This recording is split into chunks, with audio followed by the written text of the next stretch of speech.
આ ગુજરાત મેં બનાવ્યું છે, ભાજપનું આ સૂત્ર છે। અત્યારે ગુજરાતની અંદર ભાજપની સત્તા છે, એટલે જ્યારે ચૂંટણી નજીક આવતી હોય છે ત્યારે કંઈક ભાજપ સરકાર છે સૂત્ર આપતી હોય છે, એમાંથી એક આ સૂત્ર છે કે આ ગુજરાત મેં બનાવ્યું છે। પણ અમે સવાલ કરીએ છીએ કે આ ગુજરાત કેટલું સુરક્ષિત છે? ગુજરાતમાં કાયદો અને વ્યવસ્થાની સ્થિતિ સારી છે કે પછી હજુ પણ લોકોને રાતની ઊંઘ છે તે બગાડવી પડે છે? કારણ કે 6 કરોડ જનતા ગુજરાતમાં રહે છે, તેમ છતાં આજ સુધી કાયદો અને વ્યવસ્થાની સ્થિતિ કથળતી આપણને જોવા મળી છે। બુટલેગર ખુલ્લેઆમ દારૂનું વેચાણ કરે છે, પોલીસને સસ્પેન્ડ કરવામાં આવે છે, દુષ્કર્મની ઘટનાઓ બને છે, દિવસે ને દિવસે હત્યાઓ થાય છે, તેમ છતાં કહેવામાં આવે છે કે આ ગુજરાત સુરક્ષિત છે। નમસ્કાર, નિર્ભય ન્યૂઝ સાથે હું છું રિદ્ધિ। આપણા ગૃહમંત્રી હર્ષ સંઘવી સાહેબ હંમેશા એવું કહે છે કે કાયદામાં રહેશો તો ફાયદામાં રહેશો, પણ શું હર્ષભાઈ એક વખત પણ એવું જોયું છે કે જે વ્યક્તિ કાયદામાં રહેતા હોય ફાયદામાં રહેતા હોય? ના, બુટલેગરો બેફામ બનતા જાય છે, દિવસે ને દિવસે હત્યાઓ થતી જાય છે, અને ઉપરથી દુષ્કર્મની ઘટનાઓ પણ એટલી આવે છે કે જેમાં ન્યાય તો મળતો નથી, પરંતુ એ જ દીકરી ન્યાય માટે હાઈકોર્ટના દ્વાર પણ ખખડાવવા પડે છે। ઘણી બધી ગુજરાતમાં ઘટનાઓ બની છે। આજ સુધી એકાદ બે ઘટનાને બાદ કરતાં જો ન્યાય મળ્યો હોય તો હર્ષ સંઘવી સાહેબ કહીને બતાવે કે હા, અમે એટલે કે જે મીડિયા ટીકાઓ કરે છે તમે એમને ધ્યાનમાં લો છો અને કાર્યવાહી કરો છો। તમે કહેવા ખાતર તો કહી દો છો કે અમે તમને જે મીડિયા બોલે છે અમે બધું સાંભળીએ છીએ, તમે સાંભળો છો, અનુકરણ કરો છો કે તમે કાર્યવાહી કરો છો એ પણ તમને ખબર છે। ક્યારે તમે કઈ વાતને સ્ટેન્ડ લીધો છે, કોને તમે ન્યાય અપાવ્યો છે એ પણ તમને લગભગ ખબર જ હશે। આજે વાત અને સવાલ ભાજપ સરકાર ઉપર એટલા માટે કરવા પડે છે કારણ કે છેલ્લા 24 દિવસની અંદર, એક મહિનામાં 24 દિવસની અંદર 18 હત્યા થઈ છે, 18 લોકોએ જીવ ગુમાવ્યા છે। આ ગુજરાત જો સુરક્ષિત હોય તો 24 દિવસની અંદર 18 હત્યા તો ન જ થવી જોઈએ, બુટલેગરો બેફામ બનવા તો ન જ જોઈએ, દુષ્કર્મની ઘટનાઓ પણ ન બનવી જોઈએ। મારી પાછળ આ 18 નામનું લિસ્ટ છે કે જેમાં છેલ્લા 24 દિવસની અંદર 18 લોકોએ જીવ ગુમાવ્યો છે। પરિવારે પોતાના સંતાન ખોયા છે, કોઈએ દીકરો ગુમાવ્યો છે, કોઈએ ભાઈ ગુમાવ્યો છે, અને તેમ છતાં ભાજપ સરકાર એવું કહે છે કે ગુજરાત સુરક્ષિત છે। હર્ષ સંઘવી સાહેબ કહે છે કે કાયદામાં રહેશો તો ફાયદામાં રહેશો। હવે કાયદામાં કોણ રહે છે એ પણ હર્ષ સંઘવી સાહેબને ખબર છે, કોણ આ બધો ફાયદો લઈ જાય છે એ પણ હર્ષ સંઘવી સાહેબને ખબર છે, કારણ કે અહીંયા તો બુટલેગરો બેફામ બન્યા છે, ખુલ્લેઆમ દારૂનું વેચાણ થાય છે। તમે જે કાગડાપીઠની ઘટના જોઈ હશે એમાં પીઆઈએ લેટર લખ્યો કે હવે ગુજરાતમાં એટલે કે મારા જે વિસ્તારમાં છે એમાં દારૂનું વેચાણ નહીં થાય, એટલે એમને સસ્પેન્ડ કરી દેવામાં આવ્યો, કારણ કે સવાલ ઊભા થઈ રહ્યા હતા કે તમે અત્યારે એવું લખો છો કે દારૂ નહીં વેચાય, તો અત્યાર સુધી દારૂ વેચાતો હતો, તમે બુટલેગરોને છાવરો છો। આવા એક કે બે પોલીસ નહીં, આવા લગભગ ઘણા પોલીસ અધિકારીઓ એવા છે કે જે ગુજરાતની અંદર જે આ બુટલેગરો છે તેમને સાચવે છે, હપ્તા લે છે। કચ્છની અંદરનો પણ એક વિડીયો આપણી સામે આવ્યો હતો જેમાં એક વ્યક્તિ પૂછી રહ્યો છે કે આમાંથી એ પોલીસ હાથ ઊંચો કરીને બતાવે જે દારૂના હપ્તા ન લેતો હોય, એક પણ પોલીસ અધિકારી ત્યાં હાજર હતો, એમણે હાથ નહોતો ઊંચો કર્યો, એટલે સ્વાભાવિક છે કે સવાલ થયો કે આ બધા જ પોલીસ અધિકારી દારૂના હપ્તા લે છે।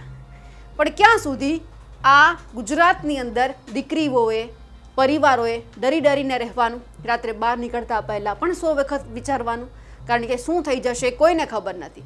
નવરાત્રિની આપણે ઘટના જોઈ કે દુષ્કર્મની ઘટનાઓ સામે આવી, હજુ સુધી ન્યાય નથી જ મળ્યો। પૂર્વ કોર્પોરેટરના પુત્રની જો પોલીસની સામે જ હત્યા થતી હોય તો સવાલ તો થવાનો જ છે। ક્યાં સુધી એવું કહેવામાં આવશે કે ચમરબંધીઓને છોડવામાં નહીં આવે?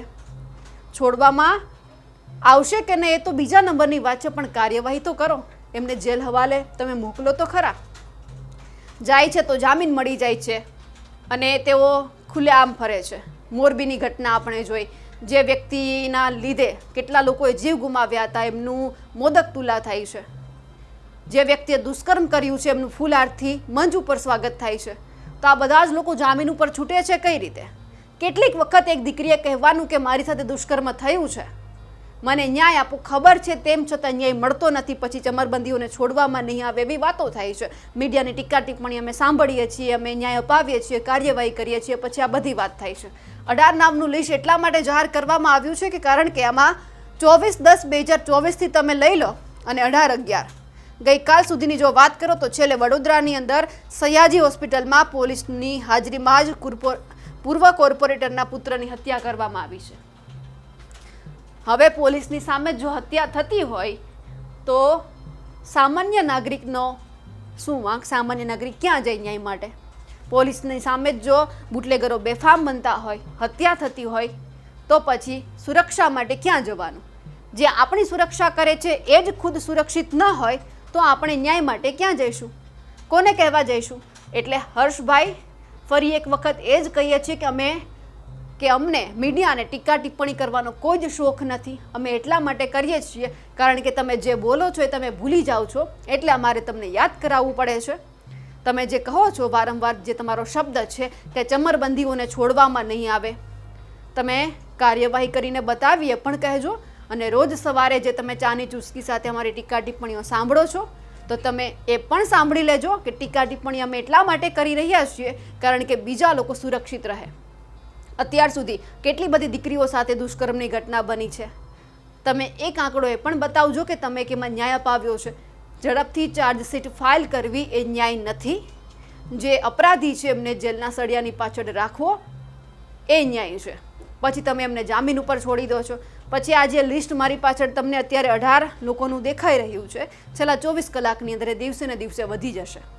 અને તેમ છતાં જો તમે કહેશો કે કાયદામાં રહેશો તો ફાયદામાં રહેશો, આ શબ્દ ખબર નથી પડતી કે તમે કોને કહી રહ્યા છો, બુટલેગરોને કે પછી કોઈ બીજાને? કારણ કે તમારા રાજ્યમાં કેટલા ભાજપના જ નેતાઓ બુટલેગરો સાથે ઝડપાયા છે, કોઈ દારૂનું વેચાણ કરતા ઝડપાયા છે, દારૂ પીતા ઝડપાયા છે. તમારા જ પોલીસ અધિકારીઓ તમારી જે અમદાવાદની અંદર હાઈટેક બિલ્ડિંગ બન્યું છે તેમની જ સામે દારૂની મહેફિલ માણતા ઝડપાયા છે. અને પછી કોઈ તમારો પીઆઈ એવું કહે કે મારા વિસ્તારમાં હવે દારૂનું વેચાણ નહીં થાય, તો તમે એમને સસ્પેન્ડ કરી દો છો. એ જે તમારા પોલીસ અધિકારીઓ તમારી જ કચેરીની સામે દારૂ પીતા હતા, તેમની સામે તમે શું કાર્યવાહી કરી એ પણ તમે વાત કરજો. અને કેટલા લોકોને ન્યાય અપાવ્યો એ પણ વાત કરજો. કારણ કે મીડિયા ફક્ત તમને ટીકા ટિપ્પણી કરવા માટે નથી, તમને અરીસો બતાવવા માટે છે કે તમે જે બોલો છો એમના ઉપર તમારે કડક કાર્યવાહી કરવાની છે, જેથી કરી કોઈ એક પરિવાર નહીં પરંતુ ગુજરાતની તમામ જનતા રાત્રે સુરક્ષિત સૂઈ શકે અને તમારી જેમ સવારે એમને એક સારી ચા પણ મળે. અમારા અહેવાલ વિશે આપનું શું કહેવું છે કમેન્ટ કરીને ચોક્કસથી જણાવજો. સાથે જ અમારી નિર્ભય ન્યૂઝ ચેનલને લાઇક, શેર અને સબસ્ક્રાઇબ કરવાનું ભૂલશો નહીં. નમસ્કાર.